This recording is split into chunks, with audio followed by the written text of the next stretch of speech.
Dominant Protector. Credit to the author. 5081-90. Ang mga pangalan po na nandito ay galing sa mga name generator. Kung meron man pagkakatulad sa mga pangalan ng tao o lugar at pangyayari, ito ay tunay hindi sinasadya. Matapos ipagpag ang unang palad, itinuro ni Terence ang mukha ni Zinliang gamit ang isang daliri. Mabilis na itinaas ni Zinliang ang kanyang palad para ipagtanggol ang sarili. Mukhang ordinaryo lang ang daliri ni Terence at walang anumang aura, ngunit habang tumatagal, lalo siyang natatakot.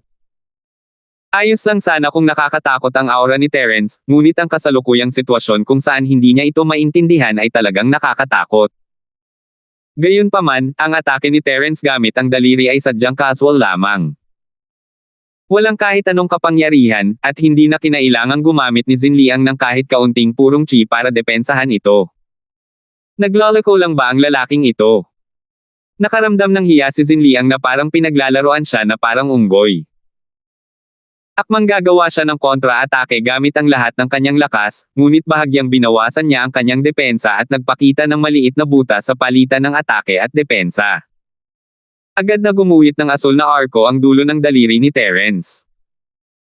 Agad na tumagos ang arko ng kuryente sa kanyang protection na si Zinchi, at naramdaman ni Zinliang na manhid ang buong katawan niya. Nang gumanti siya, ang mabangis na apoy ni Terence ay dumampi na sa kanyang mukha, at siya ay sinipa ng 100 metro ang layo. Natambo siya sa lupa at samuka ng dugo.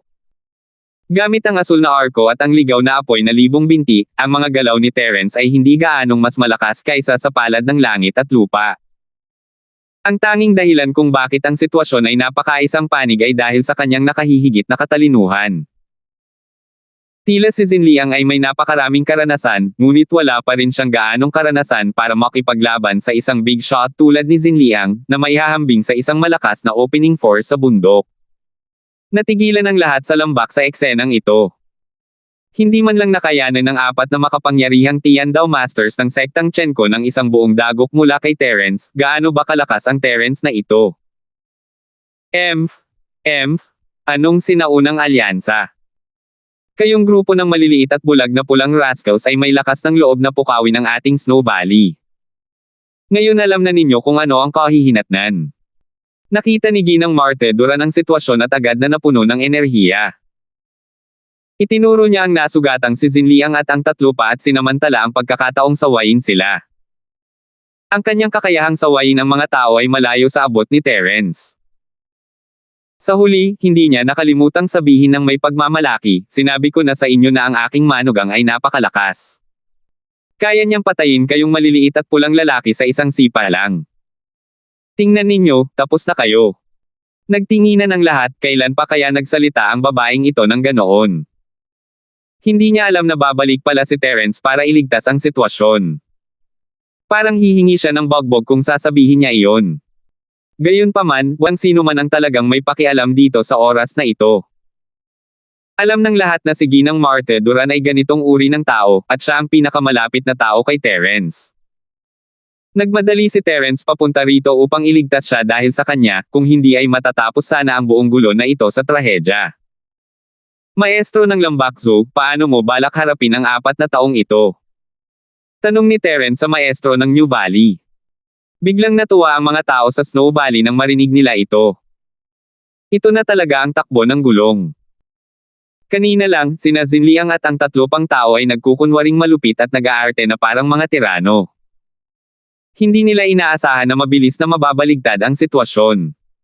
Sa nakikita nilang kawawang anyo ng 4 na tao, talagang nailabas nila ang kanilang galit. Nasa kay Pangulong Linford ang desisyon. Mabilis na sabi ng guro ng New Valley. Sa pagkakataong ito, mahigit kalahati ng mga disipulo sa Snow Valley ang nasugatan. Galit ang lahat kay Zinliang at sa 3 pa, ngunit hindi niya sila pinanggahasan na harapin ng basta-basta. Tutal, sila ay mula sa sinaunang alyansa. Kung hindi nila haharapin ng maayos ang mga epekto nito, hindi mabubuhay ng mapayapa ang Snow Valley. Sige, kung gayon, hayaan mo silang bumalik. Ako na ang bahala sa sinaunang alyansa. Tiningnan ni Terence si Logan Faye Guardian. Ang lalaking ito ay ipinanganak para maging isang laki. Agad siyang lumapit at sinipa ang 4 na halos patay na lalaki mula sa lupa. Sina Zinliang at ang iba pa ay malubhang nasugatan, ngunit nagngingit-ngit pa rin sila at gumapang palabas ng lambak, natatakot na bawiin ni Terence ang kanyang mga sinabi at patayin sila. Pero masyado lang nag-iisip ang mga taong ito. Hindi pa plano ni Terence na tuluyang makipag-away sa sinaunang alliance. Tutal, ang kanyang essence spirit ay hindi maaaring manatili sa common world magpakailanman, at nasa peak foundation stage pa lang siya. Hindi niya kayang durugan ang buong sinaunang alliance ng mag-isa, kaya hindi siya papatay maliban na lang kung kinakailangan. Medyo hindi inaasahan ang desisyon ni Terence, ngunit nang makita ang kaawa-awang anyo ni Zinliang at ng iba pa, naramdaman ng mga tao ng Snow Valley na nakaganti na sila. Bukod sa panghihinayang na hindi nila kayang maghayganti gamit ang sarili nilang mga kamay, wala silang anumang pagkadismaya. Sa pagkakataong ito, nais kong pasalamatan si Pangulong Linford sa pagtulong sa amin.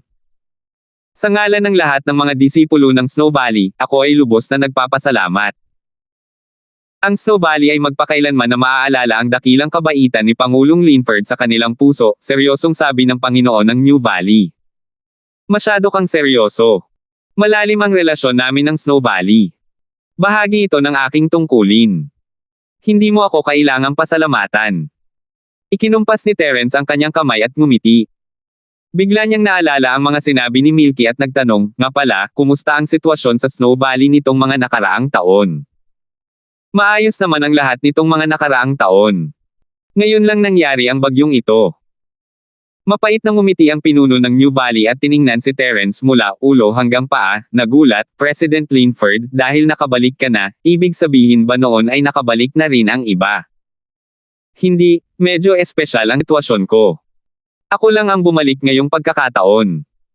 Umiling si Terence, natawa sa pag-aatubili ng lalaki. Gusto mo bang magtanong tungkol sa kalagayan ni Milky, di ba? Maayos naman ang kalagayan niya. Pagbalik ko, hiniling niya sa akin na magdala ng mensahe sa inyong lahat para makasiguro kayo. Nako, nako. Mabuti yan, mabuti yan. Nakahinga ng maluwag ang lahat sa Snow Valley nang marinig nila ito, at may masayang ngiti sa kanilang mga mukha. Si Milky, ang dating pinuno ng Valley, ay sikat pa rin dito. Pangulong Linford, tara na at maupo na tayo sa loob.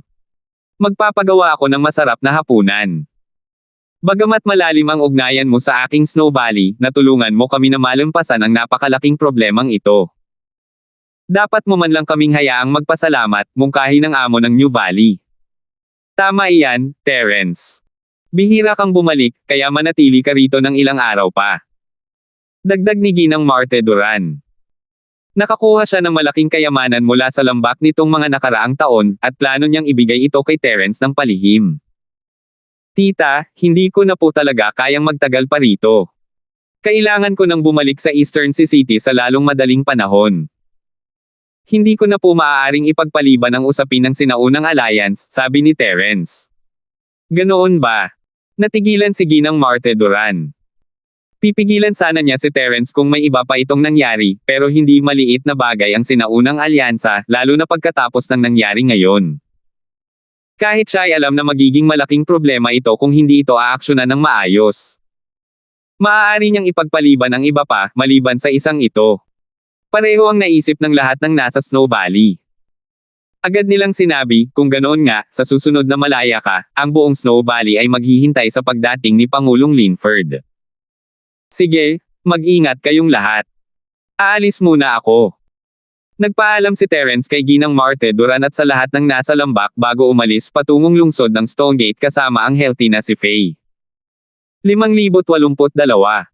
Parang baliw pa rin ang pagmamaneho ni Logan Faye Driver. Una, binugbog si Janfeng, at ngayon ay binugbog si Zinliang at ang tatlo pa. Halatang lalong nagiging magalang ang pakikitungo ng lalaking ito kay Terence. Iginagalang ang mga malalakas kahit saan. Kung hahayaan ko si Zinliang at ang tatlo pa sa pagkakataong ito, ano sa tingin mo ang gagawin ng sinaunang alyansa? Biglang tanong ni Terence. Nabulunan si Logan Faye. Sa pagkakataong ito, nakaramdam siya ng kakaibang kahihiyan na dapat ay mayroon ang isang traidor, ngunit agad niya itong iwinaksi sa kanyang isipan at mahinang sinabi, dapat ay kinakabahan siya ng husto. Hindi maiiwasan ang kaba. Una, napatay sina Bradley at Elton ng masamang sekta ng pag-iingat. Pagkatapos, ang panganay na nakatatandang kapatid ng sekta ng Espada ng Niebe, si Jan Feng, ay napilayan ng dantian at nabilanggo sa Supernatural Investigation Bureau. Ngayon, sina Zinliang at ang iba pang 3 tao ng sekta ng Chenkon ang aabusuhin. Anuman sa mga pangyayaring ito ay maaaring magdulot ng kaguluhan. Ngayon, lahat sila ay magkakasama, at ang buong sinaunang alyansa ay malamang na magpanik. Si Terence ang nagpasimula ng lahat ng ito. Akala ng lahat ay magiging madali at masaya ang mundo ng mga mortal, ngunit matapos ang panghihimasok ni Terence, hindi na masaya ang mga tao ng sinaunang alyansa. Ano ang mangyayari pagkatapos ng tensyon? Anong mga susunod na aksyon ang gagawin nila, tulad ng pagpapadala ng mga tao para maghiganti? Patuloy na tanong ni Terence. Ito ang pinaka-inaalala niya.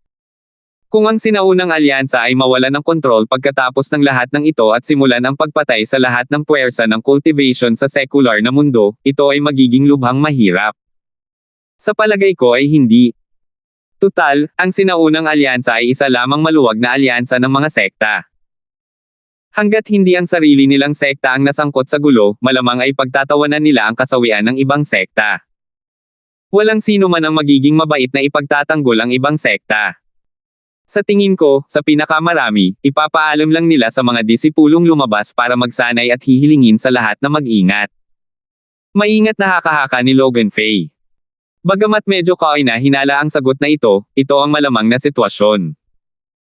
Tutal, ang mga panloob na gawain ng sinaunang alyansa ay hindi nagkakaisa.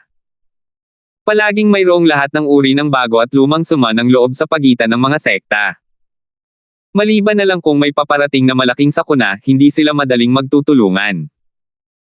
Nakahinga ng maluwag si Terence at nagtanong, may paraan ba kayo para kontaken ang mga disipulong lumabas para makakuha ng karanasan?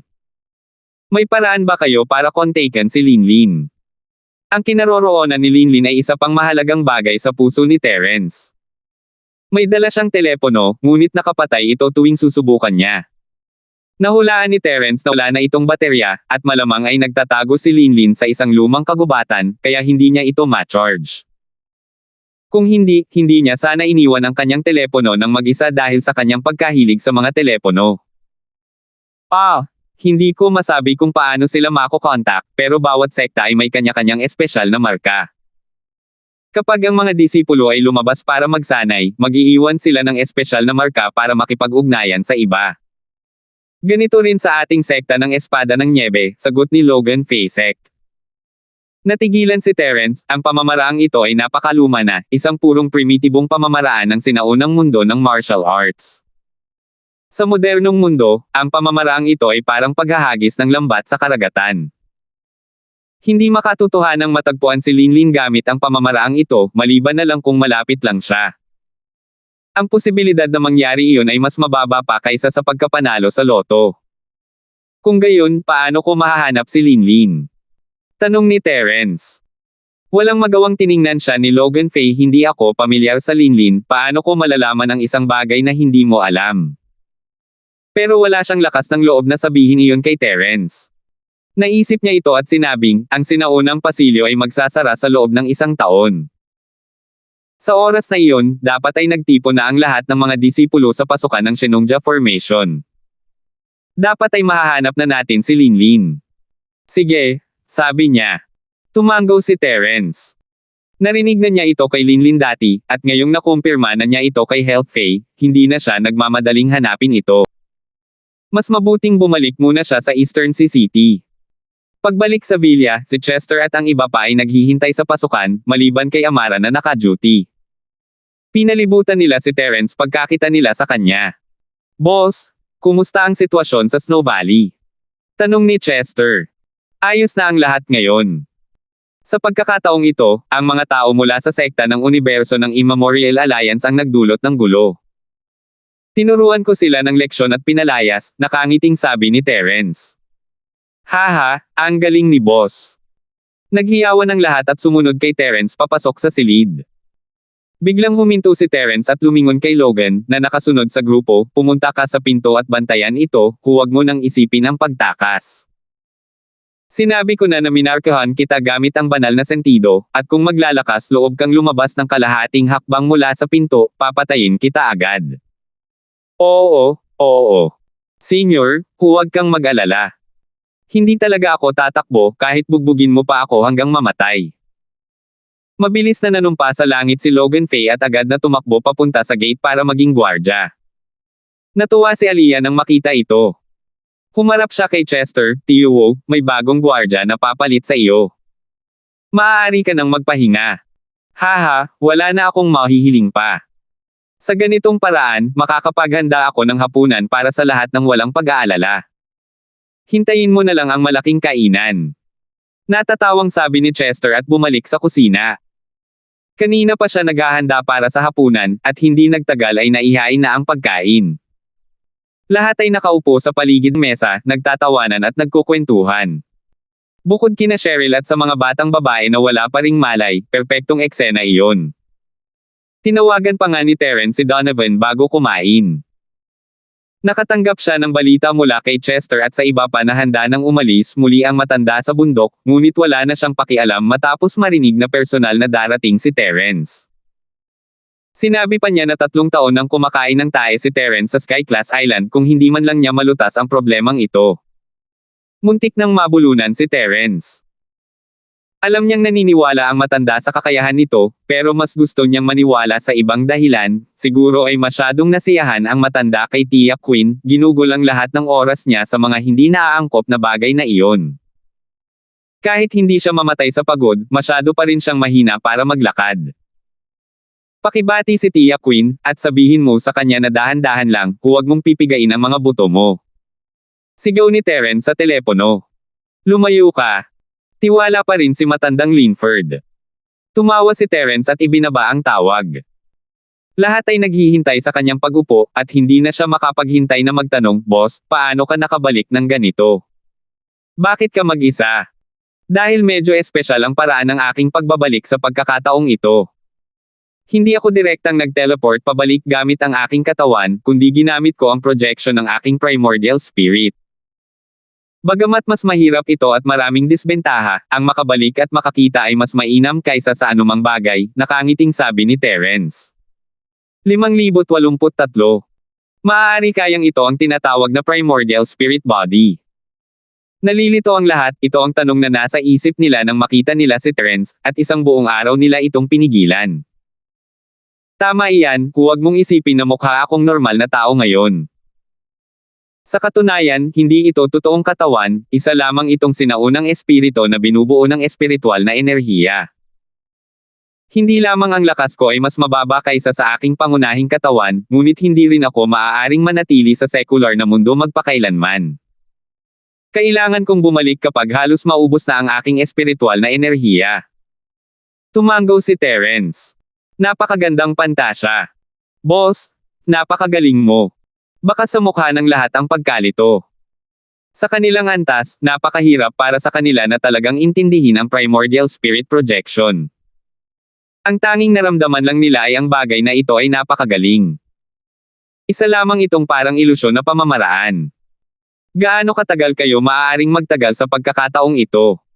Sa kabilang banda, may ibang punto sina Amara at ang mga babae.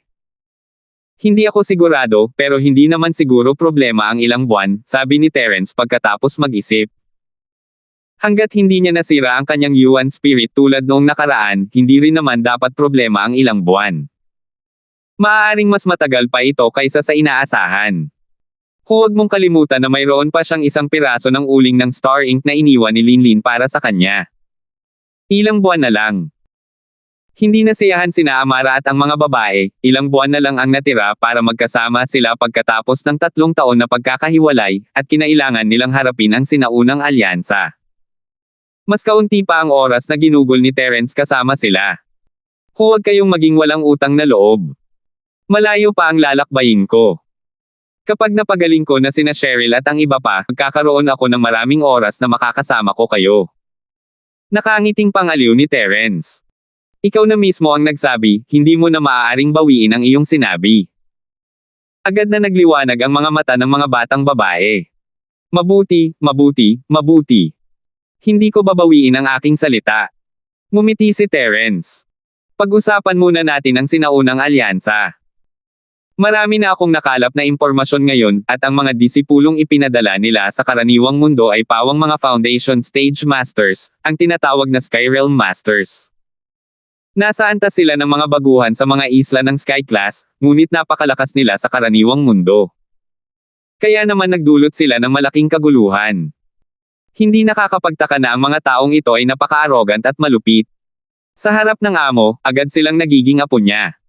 Lumalabas na nasa antas pa lang sila ng mga baguhan. Akala ko napaka-arrogant nila. Sabi ni Jacob, habang kinukuskus ang kanyang mga labi. Nasubukan ko na sila dati. Iniisip ng mga tao ng sinaunang alliance na ang Sky Class Island ay isa lamang ilusyong alamat.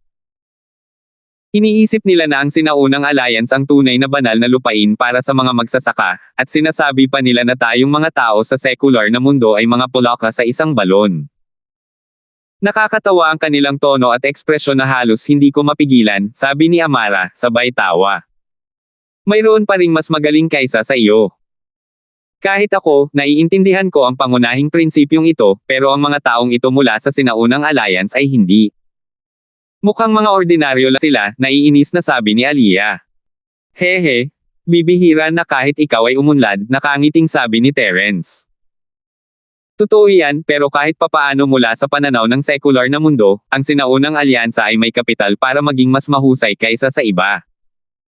Bukod dito, ang kanilang orihinal na intensyon na lumabas sa secular na mundo para magsanay ay hindi para maging galit sa atin. Gusto lang nilang mag-recruit ng ilang mahuhusay na disipulo. Hindi naman masamang intensyon iyon. Iniisip lang ng mga sektang ito na sila ay makapangyarihan at makapangyarihan. Kapag nagawa na nila ang mga bagay-bagay, tulad ng sekta ng Snow Sword at sekta ng Universe, madali nang magbago ang mga bagay-bagay. Ang pag-recruit ng mga tao para mangagaw ng mga tao, at ang mabubuting bagay ay nagiging masasamang bagay. Ito ang katotohanan, kung talagang gusto ng sinaunang alyansa na harapin ang karaniwang mundo, kahit si Terence ay hindi sila mapipigilan.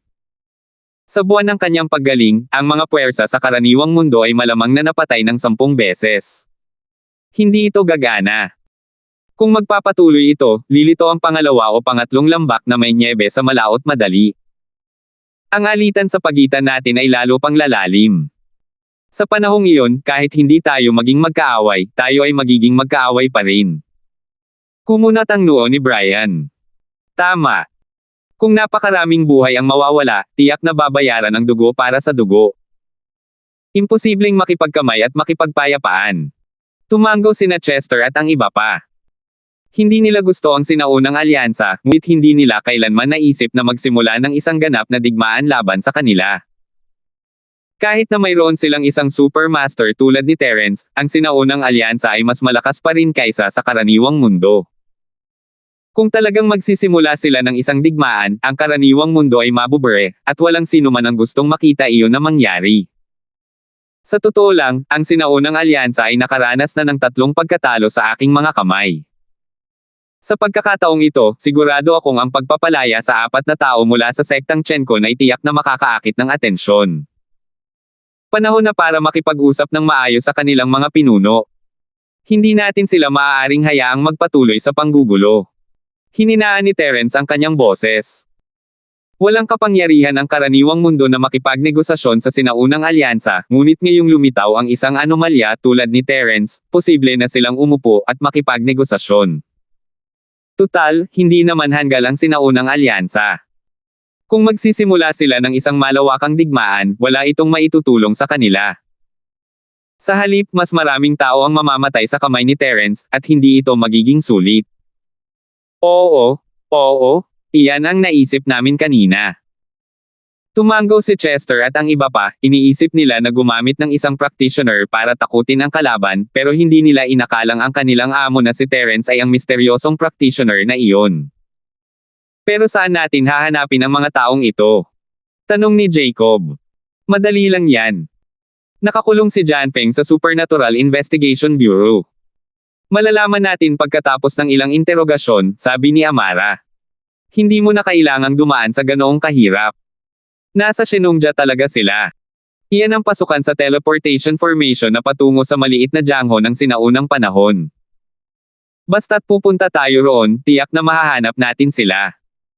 Gayunpaman, sa pagkakaalam ko, ang Sinaunang Alliance ay isang napakaluwag na organisasyon. Bukod dito, sa palagay ko ay walang tunay na matataas na antas na miyembro na lumabas sa sekular na mundo para magsanay sa pagkakataong ito. Hindi ko lang alam kung mayroon talagang makakapagdesisyon. Kumunat ang noo ni Terence. Natigilan ang karamihan. Ang pinakamasama ay mayroon silang kasunduan sa Sinaunang Alyansa, ngunit lumabas na walang silbi ang mga salita ng Sinaunang Alyansa. Patuloy na ginawa ng iba pang mga sinaunang sekta ang anumang gusto nila. Kung patuloy silang kukuha ng mga tao mula sa sekta ng universo, talagang magsusuka sila ng dugo. Ano ang saysay ng panghuhula mo? Wala bang bantay sa labas? Mas mabuting tanungin mo siya kaysa manghula, sabi ni Aliyah habang nakakunot ang noo. Yup. Nagliwanag ang mga mata ng lahat, at agad siyang tinawag ni Terence. Sino ang pinuno ng inyong Sinaunang Alyansa? Walang namamahala. Ang Sinaunang Alyansa ay isang alyansang binuo ng mga matatanda ng iba't ibang sekta. Bukod pa rito, ang karanasang ito sa sekular na mundo ay pinagpapasyahan ng bawat sekta. Halimbawa, ang aming sekta ng Snowsword ay pinagpapasyahan ng nakatatandang kapatid na si Zo. Hindi kami maaaring ituro ng mga tao ng ibang sekta. Bawal makialam sa mga panloob na gawain ng ibang sekta, gulat na sabi ni Logan Faye Officer. 584. Walang namamahala. Mas lalong kumunat ang noo ni Terence habang nagpapatuloy, kung gayon, kapag may malaking nangyari sa pagkakataong ito, ang mga tao ng Sinaunang Alyansa ay palaging magtitipon upang pag-usapan ang mga hakbang na maaaring gawin, tama ba? Nag-uusap lang ba kayo tungkol sa sarili ninyong mga bagay at wala talagang sino man ang maaaring mamuno? Hindi naman talaga ganoon. Kahit na pinagpapasyahan ito ng bawat sekta, mayroong isang tinatawag na martial uncle na nangunguna sa koponan sa pagkakataong ito. Iniisip lang ng lahat na ang paglalakbay sa sekular na mundo ay hindi naman mahirap, kaya walang pakialam ang martial uncle na iyon. Responsibilidad lamang niya ang pagbubukas at pagsasara ng sinaunang daanan at karaniwang hindi niya ipinapakita ang kanyang mukha. Nag-isip sandali si Logan Faye at sinabing, "Sino iyon? Ano ang lakas niya?" Tanong ni Terence. Isa siyang martial uncle mula sa Green Cloud sect sa North Island. Ang pangalan niya ay Reggie Zin.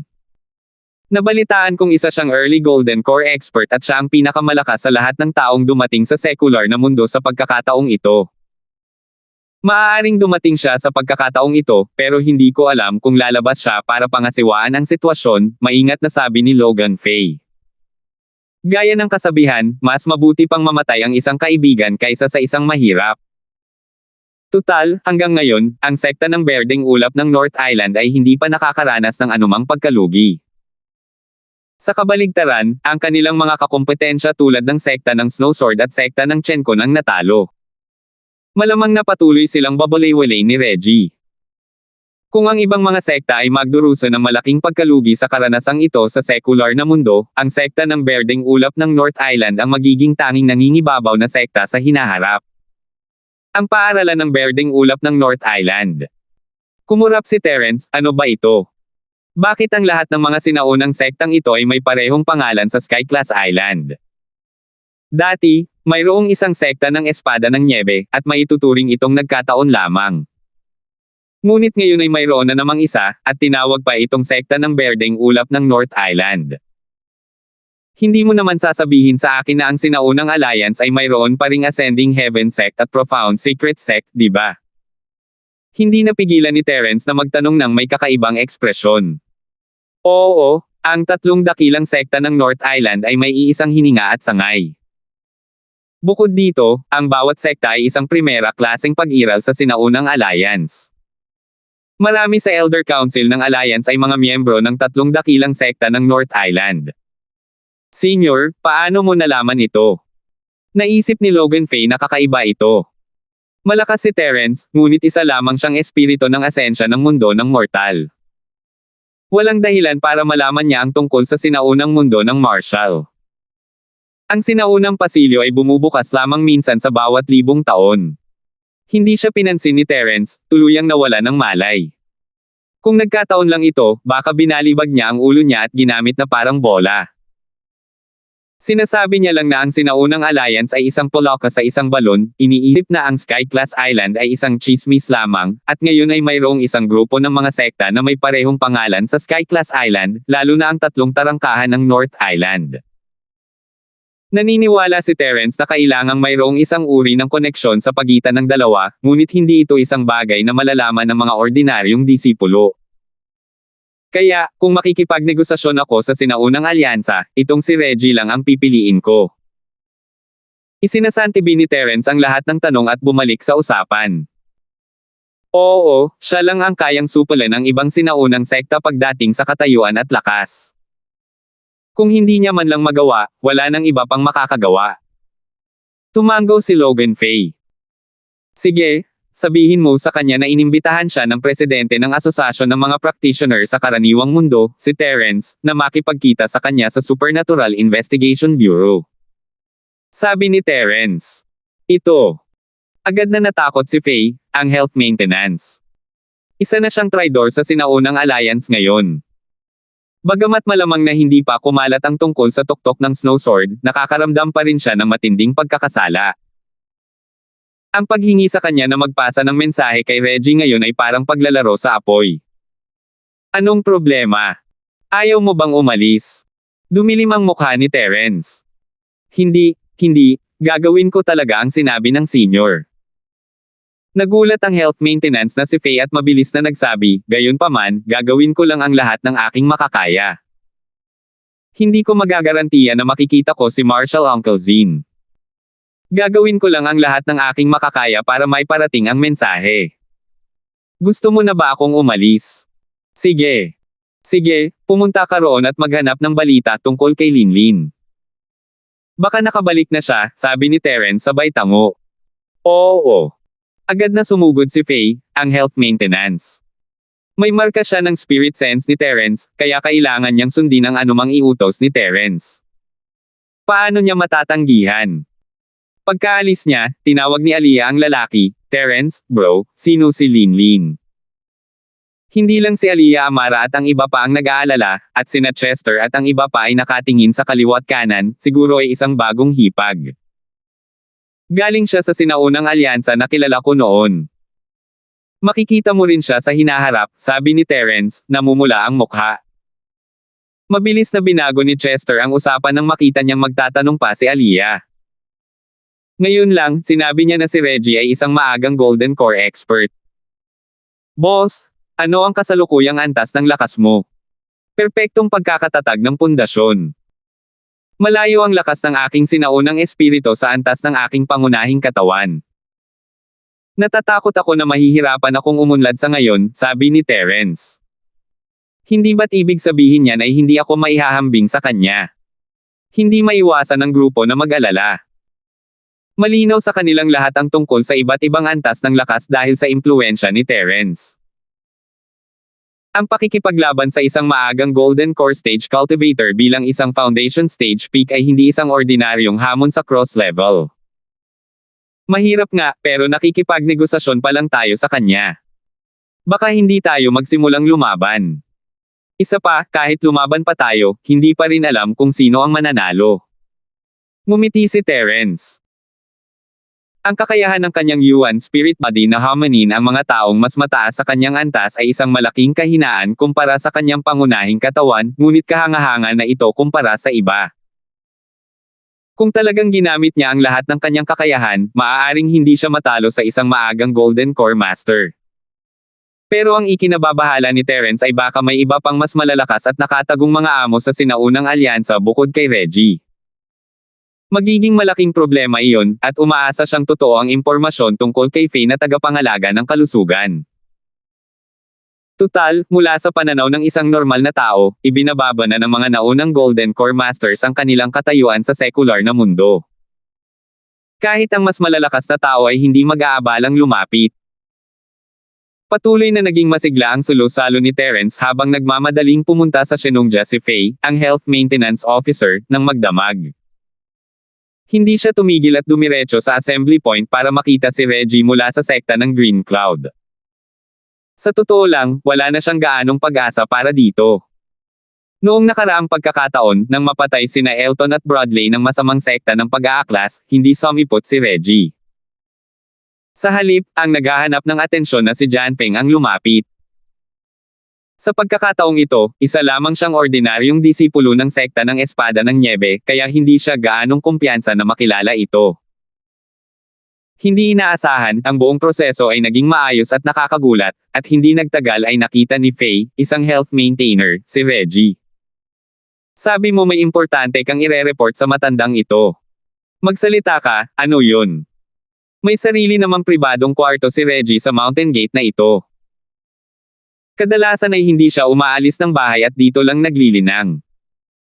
Hindi naman talaga siya kaakit-akit sa secular na mundo, kaya naman tila wala siyang pakialam. 5,085. Oo, pinagkatiwalaan ako ng isang mensahe para sa iyo, Master Zin. Inimbitahan ka ng Pangulo ng Commonwealth's Practitioner Association, si Terence, sa Supernatural Investigation Bureau, magalang na sabi ni Logan Faye. Ang presidente ng Asosasyon ng mga Practitioner, si Terence. Ngayon ko lang narinig ang tungkol sa taong ito. Umiling si Reggie, wala siyang interes. Ang paghingi ng tulong sa isang sinaunang gininto angkor mula sa sinaunang alliance para makipagkita sa isang practitioner mula sa karaniwang mundo. Nakakatawa ito. Hindi ba't masyadong mataas ang tingin ni Terence sa sarili niya? Hindi, sigurado akong narinig mo na siya. Siya ang primordial soul cultivator. Pinag-isipan ito ni Logan Faye at ipinaliwanag ang lahat, sina Elton at Broadway ng evil warding sect ay pinatay niya. Si Jianfeng, ang pinakamatandang nakatatandang kapatid ng Snowsword Sect, ay nawasak ang kanyang dantian. Sina Zinliang at ang iba pang 3 disipulo ng Chenkun Sect ay labis din niyang binugbog sa Snow Valley. Ano? Siya ba ang may gawa ng lahat ng ito? Nagulat si Reggie, narinig na niya ang tungkol sa lambak mula kay Zinliang dati, pero hindi niya alam kung sino si Terence. Hindi niya inakalang si Terence ang sikat na Essence Spirit Practitioner na pumihil sa dantian ni Jianfeng. Naging seryoso ang ekspresyon ni Reggie. Kilala si Jianfeng bilang pinakamalakas na cultivator sa yugto ng pagtatatag ng pundasyon sa sinaunang alyansa. Kung nawasak man ang kanyang dantian, ang cultivator na ito sa yugto ng immortal na kaluluwa ay dapat nasa perpektong yugto ng pagtatatag ng pundasyon o kahit man lang sa yugto ng gininto angkor. Oo, totoo ang sinabi ni Junior.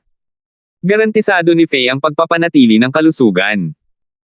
Hindi ka panipaniwala na mayroong ganito ka-eksperto sa secular na mundo. Bulong ni Reggie sa sarili. Kahit siya ay maaaring hindi makaharap ang isang eksperto na ganito kataas, kaya kailangan niya maging maingat. Bilang taong namamahala sa paglalakbay na ito sa secular na mundo, hindi alintana ni Reggie na hayaan ang mga disipulo ng ibang sekta na masangkot sa gulo. Gayunpaman, nagiging magulo na ang mga bagay-bagay ngayon. Kung hindi lamang ang mga disipulo ng kanyang sekta na may berdeng ulap ang mapapahamak, kundi mapaparusahan din sila ng husto ng mga matatanda ng sinaunang alyansa. Hindi niya kayang tiisin ang mga kahihinatnan. Alam mo ba ang eksaktong pinagmulan niya? Tanong ni Reggie. Hindi ko alam. Ang alam ko lang ay isa siyang Essence Soul Cultivator. Paulit-ulit na umiling si Logan Faye. Pangunahing tagapagtatanim ng kaluluwa. Bulong ni Reggie sa sarili. Maaari kayang ang taong ito ay isang makapangyarihang sinaunang kaluluwa na naiwan sa mundo ng mga mortal mula pa noong unang panahon. Kung hindi, wala pa siyang naririnig na sino mang tagapagtatanim sa mundo ng mga mortal na nakarating sa kaharian ng landas ng langit. Sa ganitong paraan, matagumpay siyang naging pangulo ng samahan ng mga tagapagtatanim. Yung umunlad na ang mga bagay-bagay sa puntong ito, hindi na niya ito maaaring patuloy na baliwalain.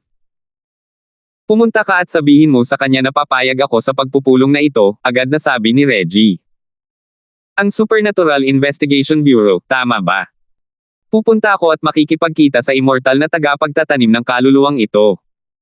Tuwang-tuwa si Faye, ang health maintainant, at hindi niya alam kung ano ang gagawin ni Terence kung hindi niya matapos ang kanyang misyon. Malaki ang magiging problema niya kung ipaglalaban ito ni Terence sa kanya. Mabuti na lang at hindi inaasahang seryoso si Reggie sa pagkakataong ito at agad itong pumayag. Matapos magtakda ng oras, agad na bumalik si Faye, ang health maintenance officer, sa lungsod ng Stonegate at sinabi kay Terence ang sinabi ni Reggie. Siyempre, gusto pa rin niyang palayain siya ni Terence kung mapasaya niya ito. Magaling, Amara, pumunta na tayo sa Supernatural Investigation Bureau. Tumango si Terence. Terence, bro, gusto ko ring sumama. Sabik na sabi ni Aliyah. Tama iyan, boss. Sabay-sabay na tayo. Kahit papaano ay mapapabilis natin ang ating takbo. Sabay na sabi ni Chester at ng iba pa. Palakasin ang momentum. Tiningnan ni Terence ang lahat ng may kakaibang ekspresyon, walang masabi, sa tingin ninyo ba ay normal na negosasyon ito ng gang? Magkasamang nakaupo ang boss habang ang mga tauhan ay nakapila sa likuran niya. Kailangan ba ninyong lahat magpalit ng itim na suit at itim na sunglasses? Haha, hindi naman masamang ideya yan. Naaalala ko na si Leandro ngayon, tango ni Jacob. Mapunta kayo sa impyerno, dito lang kayo at alagaan si Cheryl at ang iba pa para sa akin. Kami ni Amara ang hahawak sa investigation department, hindi alam ni Terence kung tatawa o iiyak. Pero hindi naman masama si Pinliang. Kasama ko siya sa Sky Class Island. Ang kabilang panig ay isang maagang Golden Core practitioner, kung tutusin. Kung hindi sila magkasundo at magsimulang maglaban, wala siyang magiging problema sa pagprotekta sa sarili gamit ang kanyang kasalukuyang lakas. Isa na lang ang maaari niyang isama, at kung sasama ang lahat sa kanya, mas magiging maingat lang siya. Si Amara ang Deputy Director ng Supernatural Investigation Bureau, at ang pagsama sa kanya ay isang bagay na natural lang. Kung hindi, hindi siya isasama ni Terence. Sa wakas ay nakumbinsi ni Terence ang lahat na umalis kasama si Amara, na iwan ang health maintenance na si Faye para bantayan ang pinto. Tutal, ang lalaking ito ay isang mid-stage foundation establishment expert. Bukod pa rito, mayroon siyang marka ng espiritual na kamalayan sa kanyang katawan, kaya hindi sila natatakot na bigla niya silang pagtaksilan. Kapag naroon siya, maituturing itong isang hadlang sa iba pang mga disipulo ng sinaunang alliance. Kahit na ang kanilang lakas ay hindi kasing husay ng kabilang partido, hindi problema ang pagpapaliban ng oras sa pamamagitan ng ilang mga salita. Nasa passenger seat pa rin si Terence, pero ang driver ay si Amara. Patuloy na kumukunot ang mga labi ng babaeng tanga, at hindi napigilan ni Terence na magtanong, nanginginig ba ang mukha mo? Ikaw yung nanginginig ang mukha. Dumilim ang mukha ni Amara, pero muling umangat ang mga labi niya habang nauutol na sinasabi, ang sarap sa pakiramdam na mapag-isa kasama kitang dalawa. Aniya. Pumikit si Amara sa tuwa, at napatalon naman si Terence sa gulat. Hindi, pag-usapan natin ito. Huwag mong ipikit ang mga mata mo, nagmamaneho ka pa rin. Inikat ni Amara ang kanyang mga mata at bangulong, hindi romantikong kahoy. Napangiti ng mapait si Terence. Alam niyang gustong makasama siya ni Amara ng mag-isa, pero dahil sa dami ng utang na loob niya sa pag-ibig, imposibleng magawa niya iyon kahit nagugulin niya ang lahat ng oras niya sa mga ito. Normal lang iyon para sa mga normal na babae, pero isa itong luho para kay Amara at sa iba pa. Malaki ang utang na loob ni Terence sa kanila. Puno ng guilt ang puso ni Terence, ngunit hindi naman ito masama para kay Amara. Kontento na siya sa oras na ito na mag-isa sa kotse. Tutal, sa paningin niya, nakatadhana si Terence na maging isang lalaking kayang kontrolin ang mundo. Kung si Terence ay katulad ng ibang tao na puro babae lang ang alam niyang gawin, hindi na siya magkaka-interes dito. Dumating silang dalawa sa Supernatural Investigation Bureau, at hindi nagtagal, isang matandang lalaki na may puting balbas ang bumisita. Inanyayahan siya ni Amara sa sala. Kalmado ang ekspresyon ng matanda noong una, hindi siya kasing arrogant ni Janfeng, ngunit malinaw sa kanyang saloobin na wala siyang pakialam sa mga taong ito. Minaliit sila ni Janfeng, ngunit hindi niya sila pinansin. 5,086. Normal lang ito. Isa siyang marangal na eksperto sa sinaunang yugto ng Jedi ng sinaunang alliance. Kung ilalay pa rin niya sa kanyang mga mata ang mga taong ito mula sa Supernatural Investigation Bureau, kailangan talaga niyang mag-ingat. Tutal, maaaring may iba pa silang motibo. At ngayon, ang ganitong uri ng halos walang pakialam na saloobin ay hindi naman masamang bagay para sa lahat. Kahit papaano, maaari silang lumayo sa isa't isa. Gayunpaman, matapos makita si Terence, nawala ang mahinang ekspresyon ng matanda at napalitan ng seryosong tingin. Sapat na ang kanyang karanasan para malaman na maaaring itinago ni Terence ang kanyang aura, ngunit mayroon pa ring malalim na aura sa paligid niya. Sinasabi sa kanya ng kanyang likas na ugali na hindi ito maliit na bagay. Ako si Reggie, isang elder ng sektang Berdeng Ulap sa North Island ng Sinaunang Alliance. Ako ang namamahala sa paglalakbay na ito sa sekular na mundo. Ikaw ba si Terence, Ginoo? Seryosong tanong ni Reggie. Opo, maupo po kayo. Magalang na ngumiti si Terence, ngunit medyo kakaiba ang kanyang pakiramdam. Isa siyang disipulo ng North Island, ngunit tinawag ng lalaki ang kanyang sarili na isang elder ng paaralan ng Qingyan, parang galing siya sa isang sky-class island. Pinigilan ni Terence ang kakaibang nararamdaman at seryosong kinausap ang lalaki. Tutal, ang lalaki ay isang maagang golden core cultivator, at mayroon siyang kalamangan sa lakas. Sinusuportahan din siya ng Sinaunang Alliance, kaya kinailangan ni Terence na maging magalang sa kanya kahit na hindi niya ito mawala ng lahat ng kagandahang asal. Kung hindi, walang magiging negosasyon. Hinuhulaan ni Reggie na si Terence ay isang sinaunang immortal, at hindi siya masyadong mayabang matapos makita ang pambihirang aura ni Terence. Ang lakas ang nagtatakda ng karapatang magsalita ng isang tao, natural lang para sa kanya na baliwalain ang mahihinang practitioner, ngunit kung baliwalain din niya si Terence, malamang may mali sa utak niya. Ang isang taong kayang maging namamahala sa pagsasanay ng mundo ng mga mortal ay malinaw na walang problema sa kanyang utak. Sa kabaligtaran, ang taong ito ay isang taong marunong makitungo sa mga tao. Kung hindi, kung gagamitin lamang niya ang kanyang lakas upang supulan sila, maaaring hindi man lang siya pakinggan ng mga sinaunang sektang ito. Pangulong Linford, narito ako ngayon upang linawin ang sama ng loob sa pagitan ng Sinaunang Alyansa at ng sekular na mundo. Gusto kong malaman kung sino ang tama at kung sino ang mali. Kung hindi, lalo lamang lalala ang alitan sa pagitan ng dalawang panig. Hindi ito mabuti para sa Sinaunang Alyansa o sa sekular na mundo. Naniniwala ako na si Pangulong Linford ay nasa parehong posisyon sa puntong ito, hindi ba? Sabi ni Reggie. Siyempre naman. Ang sekular na mundo ang ating tahanan. Walang sino man ang gugustuhing masunog ang kanilang tahanan. Sa pagkakataong ito, espesyal kung inimbitahan si Elder Zin para ipaliwanag ng malinaw ang bagay na ito.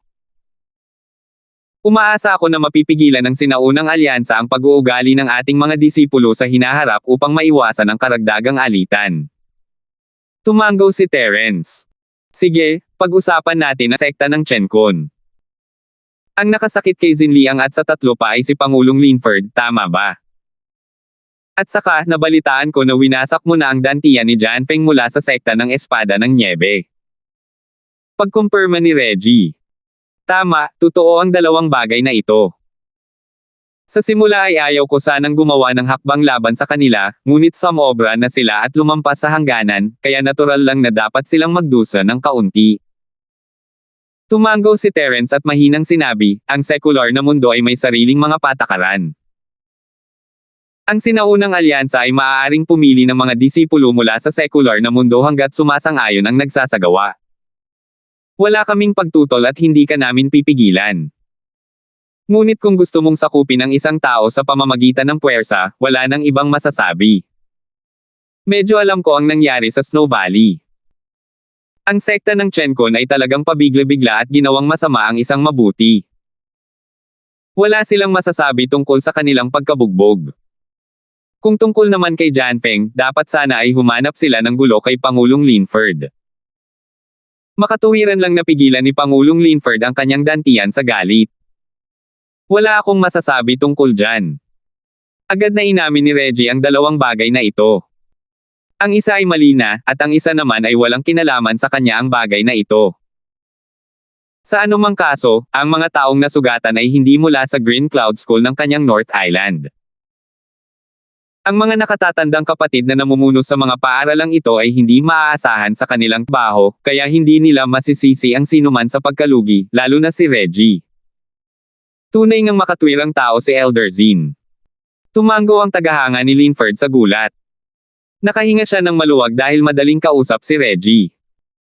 Galit siya sa mga taong nag-iisip na sila ay makapangyarihan ngunit tumatangging aminin ang kanilang mga pagkakamali.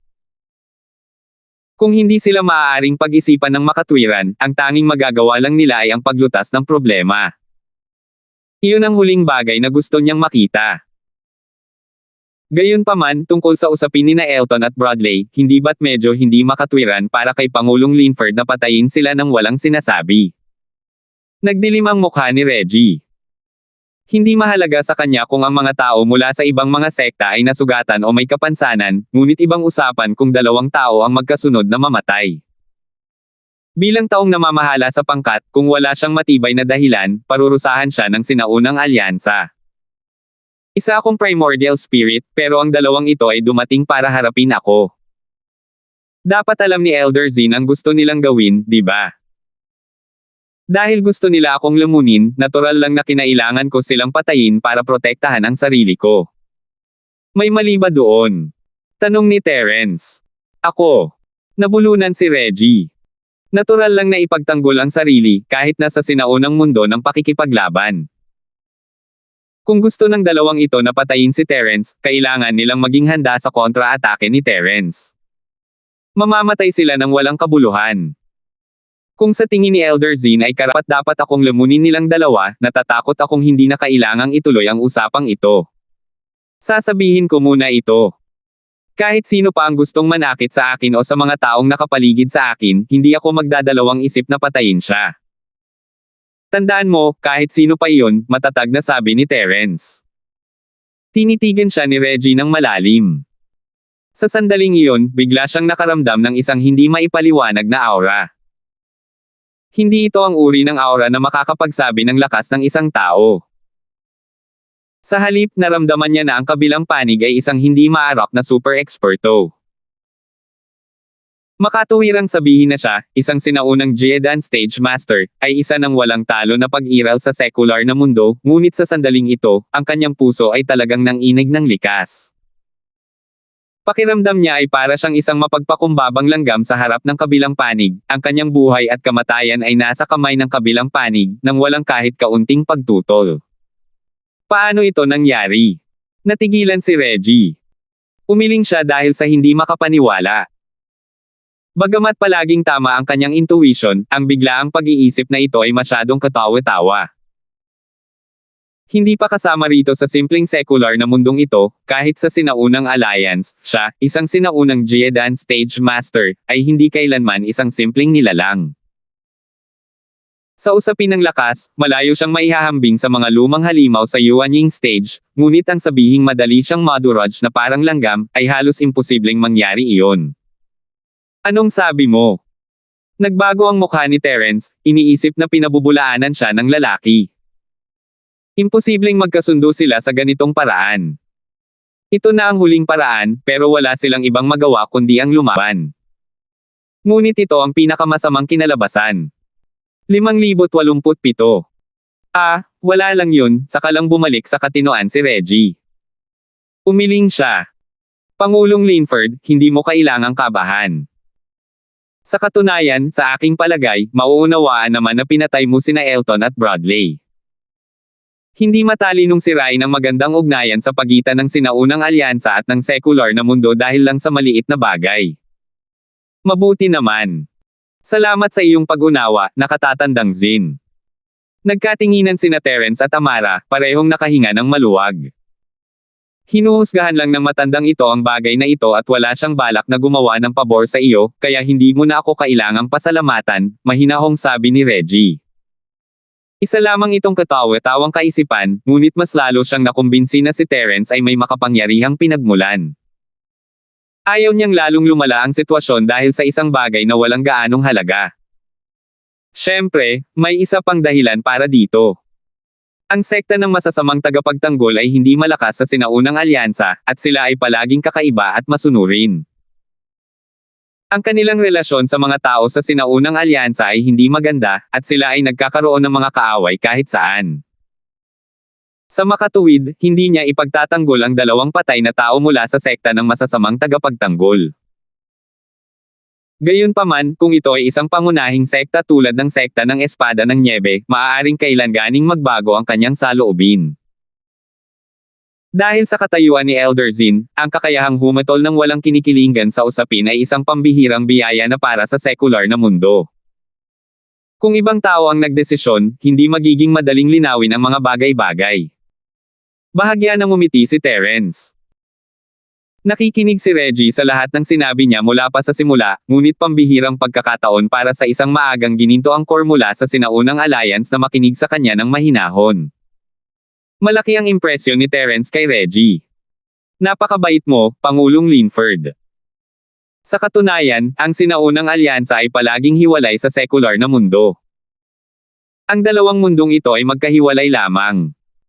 Masasabing nagmula sila sa iisang pinagmulan, kaya't hindi pa tayo nagkaroon ng anumang masamang kaisipan tungkol sa sekular na mundo. Ang paglalakbay na ito sa sekular na mundo ay hindi lamang isang karanasan sa pagsasanay para sa mga disipulo ng iba't ibang sekta, kundi isang paglalakbay pauwi, sabi ni Reggie, habang sinusubukang lumapit. Kung ganoon nga, umaasa ako na mapipigilan ni Elder Zin ang mga disipulo ng iba't ibang sekta ng sinaunang alyansa upang hindi na sila paulit-ulit na magdulot ng gulo. Magiging mahirap ito para sa magkabilang panig, seryosong sabi ni Terence.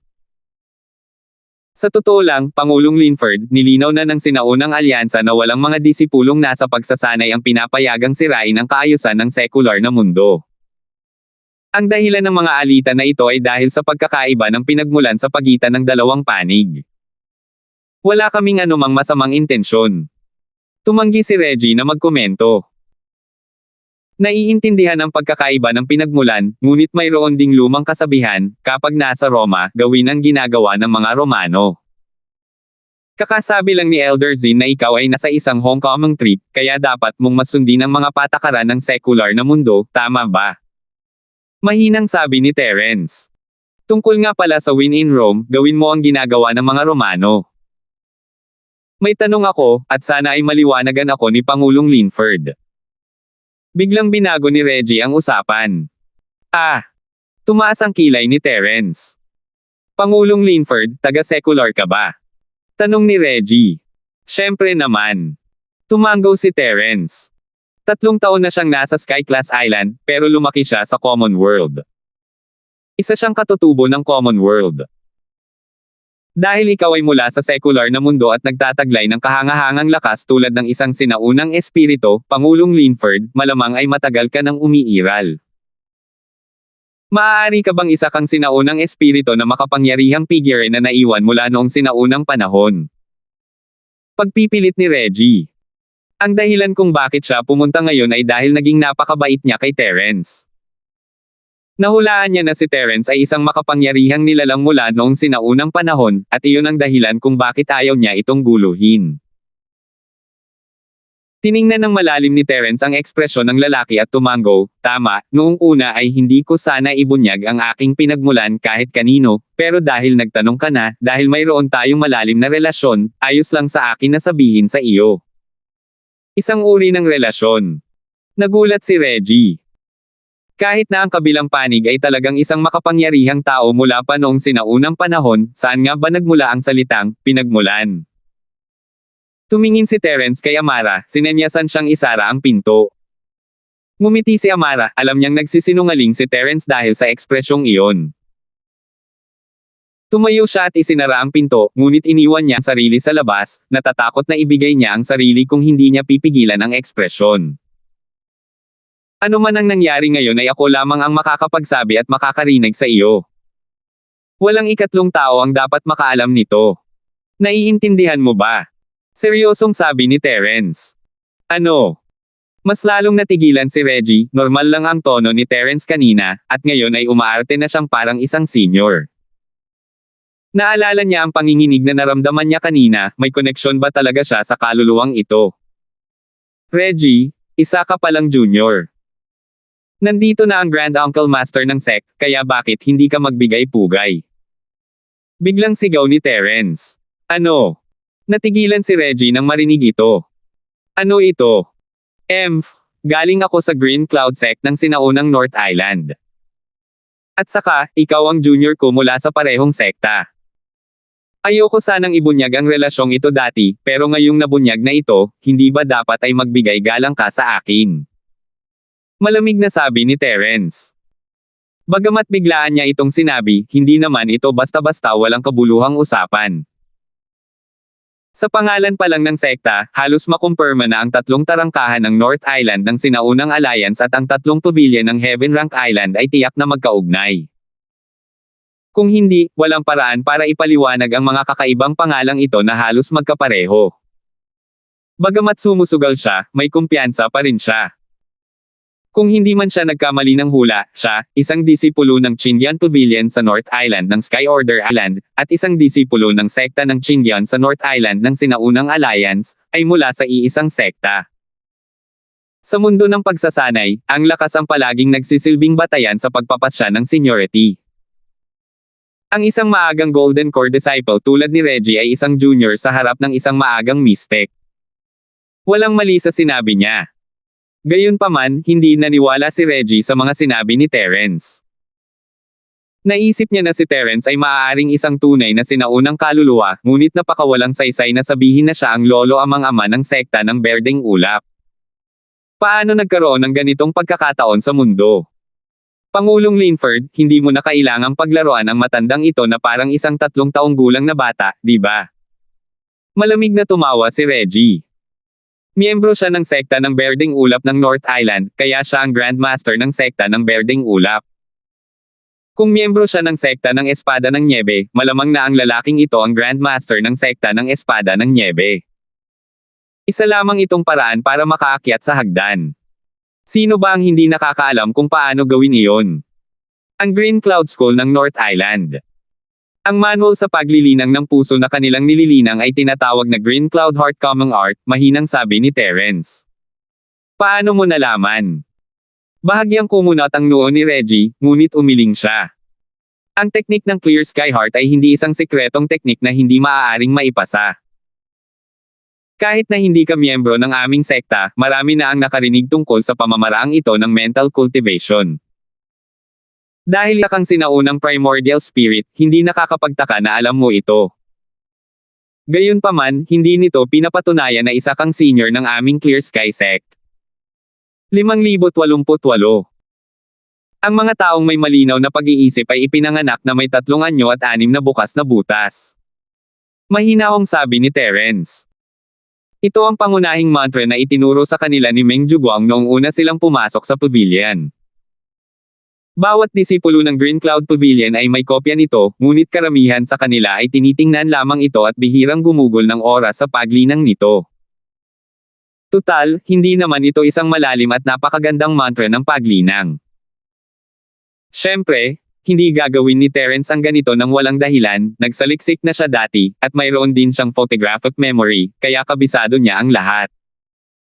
Sa simula ay napuno ng paghamak ang mukha ni Reggie, ngunit nang marinig niya ang orihinal na bersyon ng Clear Sky Heart Common Technique, nagbago ang kanyang ekspresyon. Gayunpaman, hindi pa rin siya naniwala. Bagamat karamihan sa mga tagalabas ay alam lamang ang pangalan ng Clear Sky Heart Technique, kakaunti lamang ang nakakaalam ng eksaktong oras ayon. Gayunpaman, palaging may mga exception. Napakaraming disipulo sa Clear Sky Heart Technique sa Hilagang Isla, kaya hindi magiging kakaiba para sa isang tao na aksidenteng mailabas ito. Kung makapagpapanggap siyang isang senior sa pamamagitan lamang ng pagbigkas ng ilang oras ayon, kung gayon si Reggie ay talagang magiging isang hanggal. Sir, hindi niyo po kailangang magsinungaling sa sarili niyo. Pipigilan na sana ni Reggie si Terence nang bigla itong natigilan. Tila iba ang teknik na ginagamit ni Terence sa alam niya. 99% pareho lang naman ito, pero may ilang maliliit ngunit mahahalagang pagbabago. Umasa si Reggie sa sining ng maaliwalas na kalangitan para maabot ang kanyang kasalukuyang lakas, at alam niya ang lahat tungkol dito. Kahit sino ay pagtatawanan si Terence dahil sa pagiging isang hindi propesyonal na manloloko na hindi man lang kabisado ang chant, ngunit alam niyang ito ang tunay na sining ng maaliwalas na kalangitan. Iniisip ko kung bakit pakiramdam ko ay may mali sa bahaging ito ng pagsasanay, kaya ang chant na ito. Mas maayos ito pagkatapos baguhin ng ganito. Hindi napigilan ni Reggie na hindi bumulong. Patuloy pa rin si Terence, at nagulat na naman siya. Ano? Mayroon pa bang iba? Mayroon pang ang cultivation chant para sa Golden Core stage. Ang sining ng maaliwalas na kalangitan ay mayroon lamang 353 salita, at sa teorya, ang pinakamataas na antas lamang ng foundation stage ang mararating ng isang tao. Nangangahulugan ito na ang mga disipulong tulad niya na nasa maagang Golden Core stage ay kailangang lumipat sa ibang mas mataas na antas ng arts. Gayunpaman, si Terence ay nakapagbigkas na ng mahigit 500 salita, ang natitira ay para sa Golden Core stage. Wala sana itong kahulugan kung isaulo niya lang ito ng salita por salita, pero hindi lang basta binigkas ni Terence ang orihinal na bersyon, binigkas pa niya ang Golden Core chant. Hindi ito kayang gawin ng isang tagalabas. Iisa lang ang paliwanag para dito. Ang kabilang panig ay isang ang senior mula sa sekta ng Green Cloud sa North Island, at siya ay mula sa mas matandang henerasyon kaysa kay Reggie. Kaya alam niya ang orihinal na bersyon ng teknik sa pagpapakalma ng puso na Green Cloud. Kung tungkol naman sa umiiral na bersyon ng teknik sa pagpapakalma ng puso na Green Cloud sa sekta ng Green Cloud sa North Island, ito ay isa lamang hindi kumpletong bersyon na naiwan matapos magkagulo ang sekta. Matapos maisaulo ni Terence ang 800 salita, hindi na nag-atubili pa si Reggie at agad na lumuhod, yumuko ng may takot at paggalang. Kaya ikaw talaga ang senior founder ng Green Cloud School sa North Island. Bulag ako noon at labis kitang nasaktan. Pakiusap parusahan mo ako, senior grand uncle. Wala lang yun. Hindi mo alam, kaya hindi ka masisisi. Tumayo ka na. Walang pakialam na ikinumpas ni Terence ang kamay niya, pero nakahinga siya ng maluwag. Mabuti na lang at hindi siya nagkamali ng taya, ang sining ng mapayapang pag-iisip na dati walang silbi ay nagamit na ngayon. Ang pagkakaroon ng maayos na memorya ay talagang maganda. Opo, salamat po, tiyuhin sa larangan ng martial arts. Magalang na tumayo si Reggie, hindi na nakatingin kay Terence na may mapangot siyang ugali na lagi niyang nakikita. Ang 3 malalaking sekta sa North Island ay may mahigpit na mga patakaran. Ang taong nasa harap niya ay isang tunay na nakatatanda, at mayroon din siyang orihinal na Clear Sky Heart formula. Maaaring alam pa niya ang mga pamamaraan ng paglilinang ng puso ng ibang mga sekta na nawala na. Ito ay isang tunay na buhay na kayamanan para sa buong sekta ng Clear Sky sa North Island. Hindi siya maaaring magpakitang anumang kawalang galang. Nang makita ang saloobin ni Reggie, nadama ni Terence na mahusay ang kanyang desisyon sa pagkakataong ito. Ang pagkabigo ay tiyak na magdudulot ng puot ng kalaban, ngunit ang mataas na panganib ay may kaakibat na malaking kapalit. Ngayong siya na ang naging lolo tiyuhin ng kalaban, ang alitan sa pagitan ng karaniwang mundo at ng sinaunang alyansa ay mareresolba na. Hindi lang iyon, kundi kinumpirma rin ng reaksyon ni Reggie ang lahat ng mga naunang haka-haka ni Terence. May isang bagay na nakumpirma, ang Green Cloud Sect ng sinaunang alliance sa North Island at ang Green Cloud Pavilion ng Sky-class Island ay nagmula sa iisang linya. Kung hindi nila gagamitin ang Clear Cloud Heart Technique, ang iconic technique na ito. At iba pa, ang sekta ng North Island na Skyward Sect, at ang sekta ng misteryosong mga sekreto ng North Island ay malamang nasa parehong sitwasyon. Nahulaan ni Terence na may 2 posibilidad, maaaring ang taong nagtatag ng 3 sekta ng North Island ay mula sa 3 pavilion ng Sky-class Island, at iyon ang dahilan kung bakit magkapareho ang mga pangalan at pamamaraan ng mga sekta. Siyempre, hindi naman imposible ang kabaligtaran, pero dahil sa pagkakaiba ng lakas ng 2 panig, napakaliit ng posibilidad.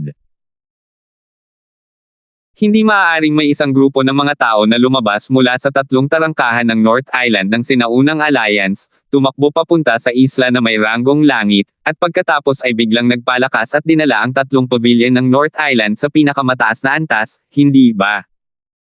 Gayunpaman, isa lamang itong posibilidad ng pagsamahin ang dalawa. May mas matapang na ideya si Terence, marahil noong sinaunang panahon, ang Sky-class Island at ang sinaunang mundo ng pakikipaglaban ay iisang lugar lamang, ngunit isang araw, sa hindi malamang dahilan, ang lugar ay nahati sa dalawang magkahiwalay na dimensyon, ang isa ay tinatawag na Sky-class Island at ang isa naman ay tinatawag na sinaunang mundo ng pakikipaglaban. Ang mga sekta sa dalawang lugar na ito ay nagmula sa iisang linya at dapat sana ay nasa parehong antas, ngunit dahil ang espiritual na chi sa sinaunang Jiangho ay mas mababa kaysa sa Sky-class Island, unti-unti silang hamina, araw-araw, taon-taon, at kalaunan ay nabuo ang sitwasyon ngayon. Parehong posibilidad ang umiiral, ngunit mas gusto ni Terence ang huli. Kung ang mga ninuno ng sinaunang alliance ay nagmula sa Sky-class Island, mag-iiwan sana sila ng malinaw na talaan ng Sky-class Island, at ngayong isa lamang itong bulong-bulungan sa sinaunang mundo ng martial arts, maliit ang posibilidad na mangyari ito. Gayunpaman, ang pangalawang posibilidad ang mas malamang na magpaliwanag ng lahat.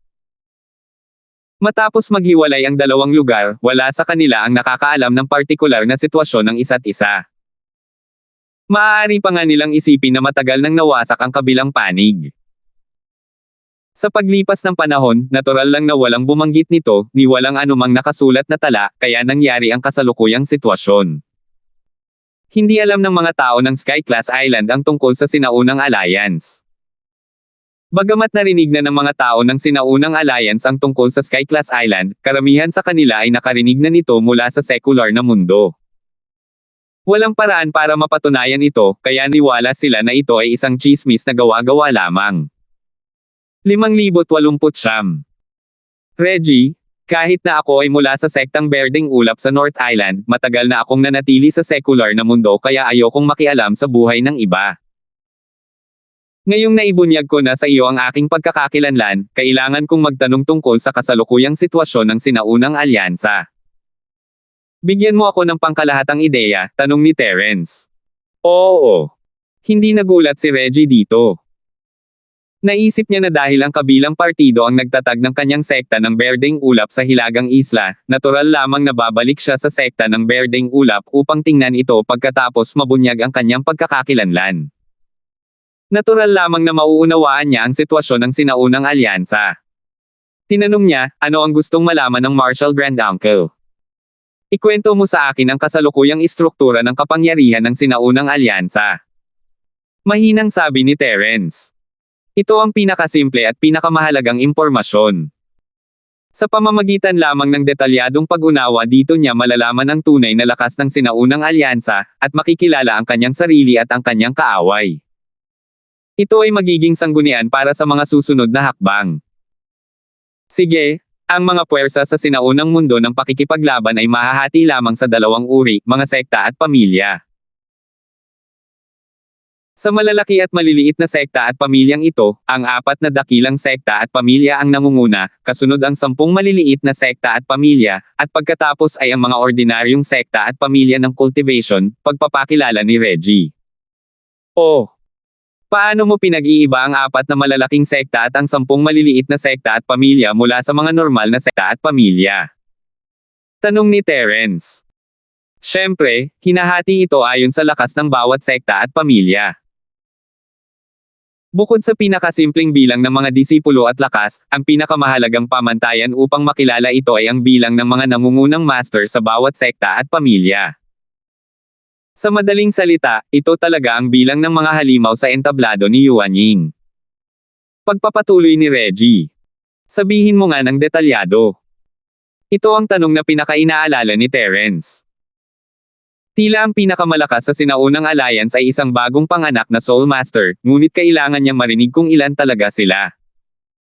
Ang bawat isa sa 4 na pinakamakapangyarihang sekta at pamilya ay may hindi bababa sa 3 bagong cultivator ng Soul Stage. Ang 10 maliliit na sekta at pamilya, na nasa pangalawang ranggo, ay may 1 o 2 bagong cultivator ng Soul Stage. Halimbawa, ang Green Cloud sect ng ating North Island ay may 1 bagong cultivator ng Soul Stage, na siyang Grand Elder na kasalukuyang nasa liblib na lugar. Kaya naman maaari tayong maging isa sa 10 maliliit na sekta at pamilya. Kung walang bagong cultivator ng Soul Stage, maaari lamang tayong maging isang ordinaryong sekta at pamilya, sabi ni Reggie. Hindi maiwasan ni Terence ang magulat. Ang mga disipulo ng sinaunang alliance ay nasa foundation stage pa lamang, at maging si Reggie ay nasa early golden core pa lamang. Naisip niya na kahit na ang sinaunang alliance ay may mga bagong soul cultivator, kakaunti lamang sila sa bilang. Ngunit ayon kay Reggie, mayroong hindi bababa sa 20 o 30 katao sa buong alliance. Ang bilang na ito ay hindi maihahambing sa mga isla ng Sky Class, ngunit ito ay mas mahusay kaysa sa inaasahan ni Terence. Hindi maaaring maliitin ang sinaunang alliance. 2 taon na ang nakalilipas, isang bagong panganak na Soul Master ang isang taong kinailangan ni Terence na handgun. Kahit sa Sky Class Island, maaari silang maging isang elder ng isang sekta. Hindi niya inakalang ganito karami ang nasa sinaunang alliance. Ang paaralang Qingyan ay isa sa 10 maliliit na sekta. Ano ang sitwasyon sa paaralang Chongtian at paaralang Xuanji? Tanong ni Terence. Ang Soaring Heaven Sect ay may 2 bagong silang na halimaw na may edad na kaluluwa at isa rin sa 10 maliliit na sekta. Kung tungkol naman sa Xuanji Sect, hindi ito gaanong maganda ang takbo nitong 2 taon. Nawawala ang orihinal na bagong silang na halimaw na may edad na kaluluwa, kaya inalis ito sa 10 maliliit na sekta. Ngayon, maituturing na lamang itong isang ordinaryong sekta, buntong hininga ni Reggie. Ang 3 malalaking sekta ng Hilagang Isla ay iisa. Bagamat may mga hindi maiiwasang bukas at lihim na tunggalian sa pagitan nila, palagi silang magkakaisa kapag nakaharap sa mga tagalabas. Bagamat isa lamang sila sa 10 maliliit na sekta at pamilya, kung pagsasama-samahin ang 3 malalaking sekta ng Hilagang Isla, kahit ang 4 na malalaking sekta at pamilya ay hindi maglalakas loob na maliitin sila. Ngayong hamina na ang malalim na sekta ng mga lihim, hindi maiiwasan na makaramdam sila ng panlalamig sa kanilang mga ngipin kung sakaling mamatay ang kanilang mga labi. Siya nga pala, may gusto sana akong itanong ngayon lang. Bakit mo idinagdag ang North Island sa 3 malalaking sekta? Maaari kayang may iba pang mga isla sa maliit na Jiangho noong sinaunang panahon? Sabi ni Terence, habang malalim ang iniisip. Ang sekta namin ay tinatawag na sekta ng Green Cloud ng North Island mula pa noong unang panahon. Bakit naman ito itatanong ni Marshall Granduncle? Naghinala si Reggie, ngunit kabisado lang ni Terence ang buong manual para sa kanya. Hindi na niya pinaghihinalaan na manloloko si Terence, ngunit naisip niya na medyo kakaiba ang tanong. Hindi. Kahit papaano noong panahon ko, tinatawag pa rin itong paaralan ng Qingyan, at ang mga salitang Bei daw, ay hindi idinagdag sa unahan, sabi ni Terence nang may seryosong mukha. Sigurado siyang walang gaanong alam si Reggie tungkol sa sinaunang panahon, mahirap talagang patunayan ang mga ganoong bagay, maliban na lang kung kayang harapin ng kabilang panig ang mga elder ng kanilang sekta na nakaligtas mula pa noong sinaunang panahon. Gayunpaman, kayang-kaya ni Terence na mag-imbento ng mga bagay-bagay, at walang sino man ang talagang magmamalasakit sa mga ganitong bagay na walang kaugnayan sa kanilang mga pangunahing interes. Ito.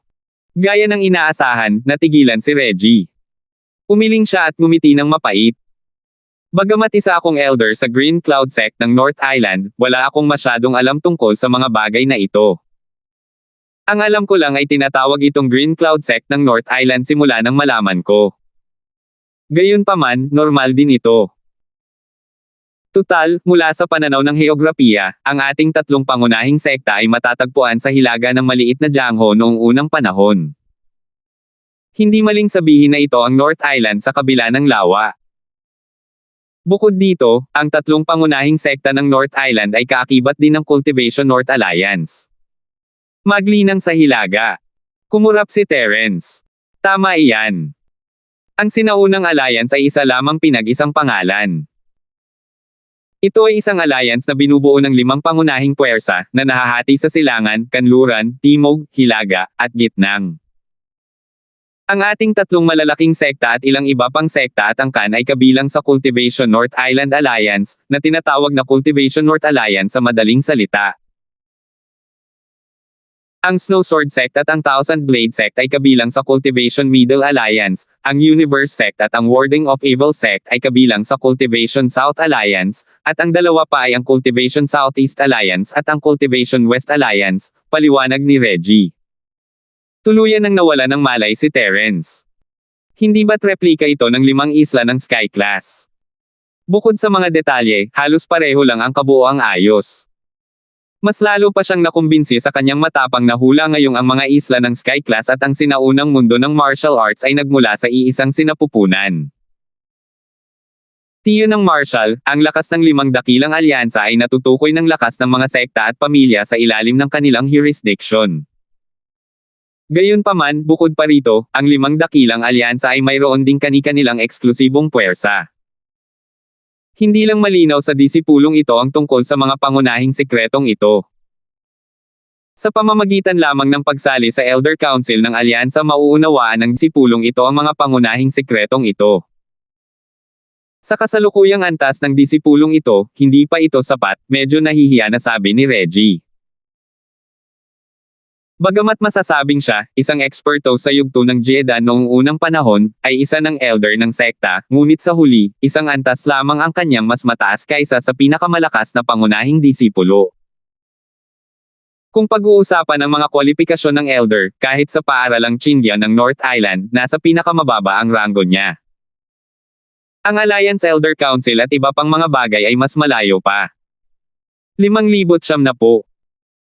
Nagawa niyang maging taong namamahala sa pagsasanay ng sekular na mundo sa pagkakataong ito dahil lamang sa ang mga tao ng sinaunang alyansa ay nakatuon ang kanilang mga mata sa tuktok ng kanilang mga ulo. Wala silang pakialam sa sekular na mundo. Kung talagang isang kapaki-pakinabang na trabaho ito, hindi niya ito magagawa kahit na matapos ang 10,000 taon.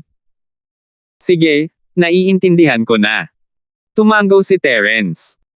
Ang malaman ng ganito mula kay Reggie ay isang kasiya siyang sorpresa na. Gusto lang niyang makakuha ng pangkalahatang ideya tungkol sa lakas ng sinaunang alyansa, at hindi na niya kailangang maghukay pa ng mga sikreto, hindi niya ito kailangan sa ngayon. Ito lang ang alam ko tungkol sa istruktura ng kapangyarihan ng maliit na Jiangho noong sinaunang panahon. Mayroon pa bang ibang gustong malaman ng nakatatandang lolo? Magalang na sabi ni Reggie. Hindi sa ngayon. Hahanapin kita ulit kapag naalala kita sa hinaharap. Ikinumpas Terence ang kanyang kamay at bumalik sa punto, pag-usapan natin ang sekular na mundo ngayon. Mauunawaan na nais ng sinaunang alyansa na kumuha ng mga bagong disipulo na may sapat na kwalifikasyon, ngunit huwag basta-basta maghanap ng mga tao. Kung lilinawin mo ang bagay na ito sa publiko, naniniwala ako na maraming cultivator mula sa sekular na mundo ang gugustuhing umalis. Hindi mo kailangang gawing tensyonado ang relasyon. Magdudulot lamang ito ng masamang epekto.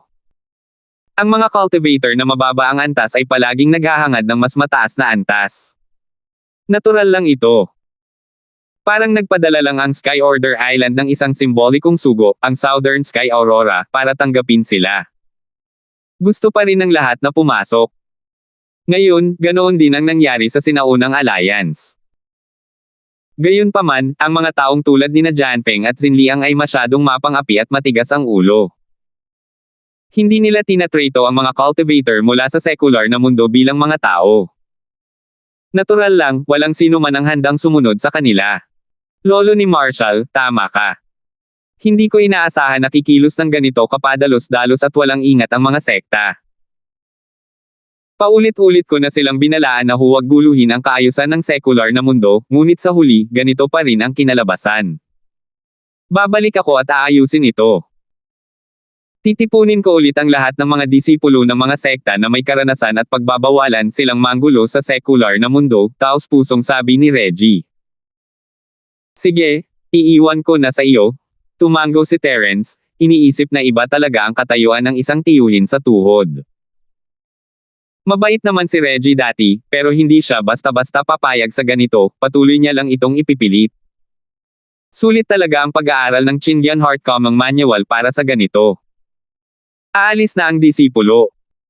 Babalik ako sa ibang araw para magbigay pugay sa aking lolo sa martial arts, sabi ni Reggie habang tumatayo. Mag-ingat ka, hindi kita papaalisin. Ngumiti si Terence habang personal niyang inilalakad si Reggie palabas ng opisina ng investigasyon. Huminga siya ng malalim habang pinapanood ang paglaho ng likod ng lalaki sa malayo. Sa wakas ay nalagpasan na niya ito. Kumusta? Niloko mo ba ang taong iyon? Tanong ni Amara nang may ngiti sa kanyang mukha.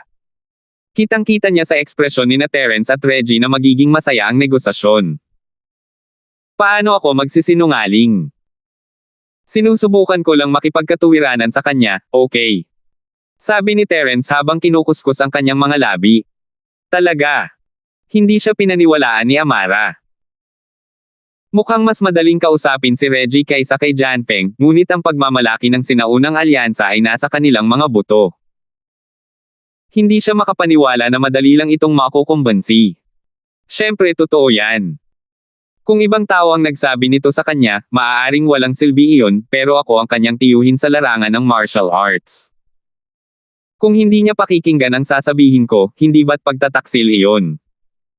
Nakangiting tanong ni Terence. Ikaw ang kanyang lolo amahan. Napanganga si Amara. Hindi ka panipaniwala. Sa totoo lang, hindi rin ako naniniwala, pero handa naman siyang maniwala. Wala akong magagawa tungkol doon. Dahil napakasinsero niya, atubili na lang akong matalo. Para lang sa secular na mundo ang lahat ng ito. Parang sinasabi sa mukha ni Terence, kung hindi ako mapupunta sa impyerno, sino ang pupunta? Ha. Muntik nang matawa ng malakas si Amara sa nakakatawan niyang mukha. Niloko niya ang isang tao para maging grandmaster niya, tapos ngayon pakiramdam niya ay dehado siya. Ano ba itong grand disciple na ito? Nasa bentaha ba siya? Babae ka naman talaga. Kailangan mo pa bang ngumiti ng ganoon kahayag sa publiko? Nakikita kitang nag-aalmusal, sabi ni Terence, habang nakangiti sa nanginginig na mukha ni Amara. Napatalon si Amara, tinakpan ang bibig habang nakatingin sa kakaibang ngiti ni Terence. Mabilis siyang tumugon at sinuntok ito, yumuko at namula. Kung ayaw mo, hindi ako ngingiti ng ganyan. Huwag. Hindi ako sanay sa isang babaeng uto-uto na katulad mo na nakangiti nang hindi nakikita ang mga ngipin mo. Mabuti na ang maging matapang at walang pigil. Napakamalay mo kaya kaaya-aya ka, sabi ni Terence. Sino ba ang walang puso? Bulong ni Amara, ngunit puno pa rin ng saya ang mukha niya. Halatang tuwang-tuwa siya sa huling dalawang salita. Sige, simulan na natin ang usapin. Magutos ka sa lahat ng puwersa ng cultivation sa secular na mundo na magtipon. Kailangan nating tipunin ang lahat ng sekta at pamilya. Bagamat nakapagkasundo na si Reggie, hindi natin alam kung gaano niya mapipigilan ang mga disipulo ng iba't ibang sekta ng sinaunang alyansa. Kailangan pa rin nating maghanda para dito, seryosong sabi ni Terence. Sige, dapat ba nating ipaalam sa sinaunang sekta? Nag-aalangan na sabi ni Amara. Ang jurisdiction ng Special na Investigation Bureau ay limitado lamang sa mga nakatago at karaniwang antas. Wala silang anumang mga paghihigpit sa mga sinaunang antas. Sa pinakamarami, ipapaalam lang nila sa kanila kapag may nangyari. Maaaring hindi nila sila bibigyan ng mukha. Siyempre, ipaalam mo sa kanila sa pangalan ko. Maaari nating gamitin ang pagkakataong ito upang muling itatag ang posisyon ng Supernatural Investigation Bureau sa mga puwersa ng cultivation sa secular na mundo. Tumango si Terence. Kung hindi dahil dito, maaaring hindi na lang pansinin ng mga sinaunang sektang ito ang Investigation Bureau, at maaaring hindi na rin sila matawagan ni Terence. Pero ngayong natatalo na silang lahat sa sinaunang alliance, si Terence na lang ang makakapagtanggol sa kanila. Kailangan pa rin nilang sumama kahit gusto nila. Gaya ng inaasahan, lahat ng mga nagsasanay mula sa sinauna, nakatago, at secular na antas ay naroroon, lahat sila ay lubos na kumbinsido sa mga kakayahan ni Terence at sinabing ang samahan ng mga nagsasanay lamang ang susunod sa kanya. Ang lakas ang lahat. Namumukod tangi na ang lakas ni Terence bago pa man sila pumunta sa Sky Class Island, at ngayon ay napakalakas na niya kaya hindi na nila siya matano pa. Pinapanood din sila ng sinaunang alliance na parang tigre na nagmamasid sa kanyang biktima. Walang sino mang maaaring mamuno sa isang puwersa ang tanga. Alam nila kung ano ang pipiliin. Kung hindi sila kakapit kay Terence ngayon, maaari silang maghintay na maalis ang kanilang mga pangalan. May paraan ka. Hindi ko nga maiisip na pumunta sa investigation department na parang isang mabuting babae dati, pero masunurin na ako ngayon. Tinakpin ni Amara ang kanyang bibig at tumawa habang pinapanood ang pagpapalitan ng mga salita ng mga kinatawan. Noon iyon at ito na ngayon. Ang matalinong tao ay sumusunod sa mga pangyayari. Bahagyang ngumiti si Terence. Mabuti rin yan, kahit papaano ay hindi na natin kailangang mag-alala ng husto tungkol sa paghawak ng mga kaso sa hinaharap. Kailangan nating maging maingat pagdating sa mga bagay na may kinalaman sa mga sinaunang sekta. Tuwang-tuwa si Amara mula sa kaibuturan ng kanyang puso. Siya nga pala, nakakulong pa rin si Janfeng sa istasyon ng pulisya. Ano ang plano mong gawin sa kanya? Salamat po at sinamahan ninyo ako, ingat lagi mga master.